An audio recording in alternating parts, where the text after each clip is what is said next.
Hello, my name is John Rivodi Brown. I'm a sophomore studying physiology at the University of Arizona. I've had the privilege and opportunity to take part in Dr. Mike Hanna's laboratory at the CIBS department in Bio 5 West. The following video is a recollection of a few days this past week where I was able to separate DNA from E. coli in order to be purified for other research purposes, such as extracting and purifying protein that the coronavirus links to. In terms of questions I had prior to this include what buffers are used for in chemical reactions, what are antibiotics used for in this lab, and what is the significance of freezing and heating bacteria. All right, so now we have a certain strain of E. coli, and what we're gonna do right now is we're gonna basically take a certain antibiotic that kills any other bacteria that might have been grown within that 24-hour time period that this was grown for.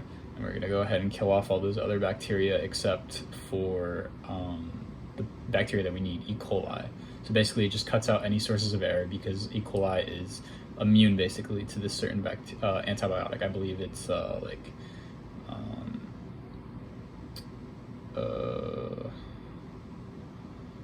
tetracycline. Yeah, I believe it's like tetracycline. Okay. So now, we're just inserting the tips, and then we're gonna go ahead and incubate that for a certain amount of time, about 24 hours, and then come back the next day and go ahead and start the DNA extraction process. So in here, I'm just gonna go ahead and take as much liquid into certain numeral vials. So I think about 1 ml, and then I'm just gonna go ahead and centrifuge that so I can separate the solid from the liquid because we want that solid bacteria.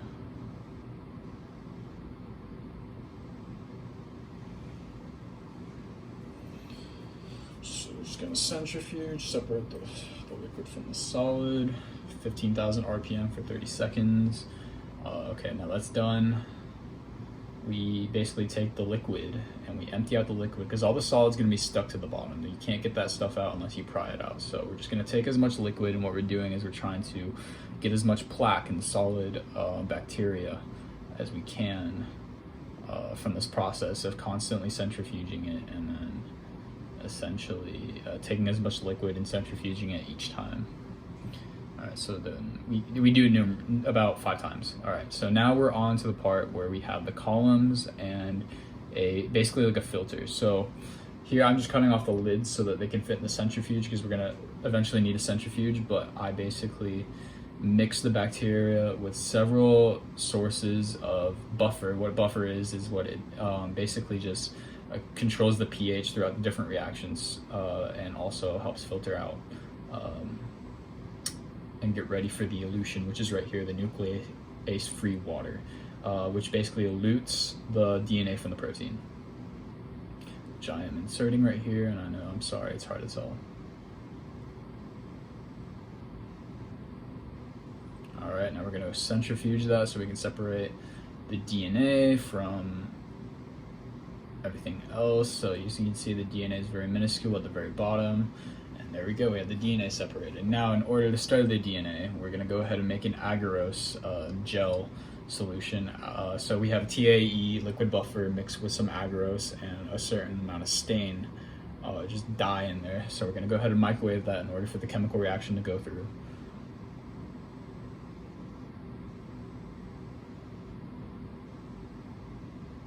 We're gonna pour it into a molding plate so we can wait about an hour to let it dry because it's gonna turn into a gel substance that we're gonna use for DNA scanning. All right, now that the hour is right about up, we're basically gonna take a dye so that we can see, or not just we, but the machine, the Biorad machine that looks for the base pairs in DNA can see the base pairs in the DNA and differentiate it by color. So now that the agarose gel is dried, we're gonna go ahead and take the stained DNA that we had from before, which is about 4 microliters. Yeah, it's very minuscule. And you see those little dots right there? Those are our wells. So in terms of the wells, that's where we insert each trial or vial, each separate vial of DNA.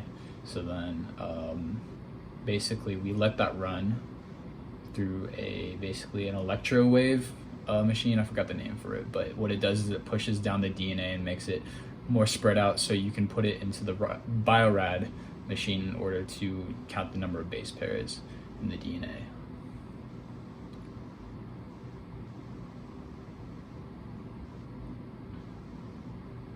All right, as you can see, the blank had plenty of, the blank is the comparison. It has plenty of base pairs and numerous amounts in which we use to compare to the our actual E. coli amounts, which are the 5 ones right there.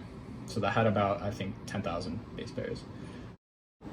Okay, so now in this step, we're using a nanodrop in order to figure out how much DNA in terms of micrograms per microliters there are between each sample of E. coli, and that basically concludes our extraction of DNA from E. coli bacteria.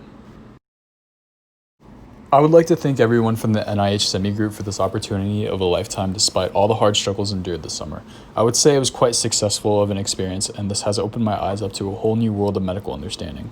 All I can say at this point is that I hope you all stay safe and stay curious.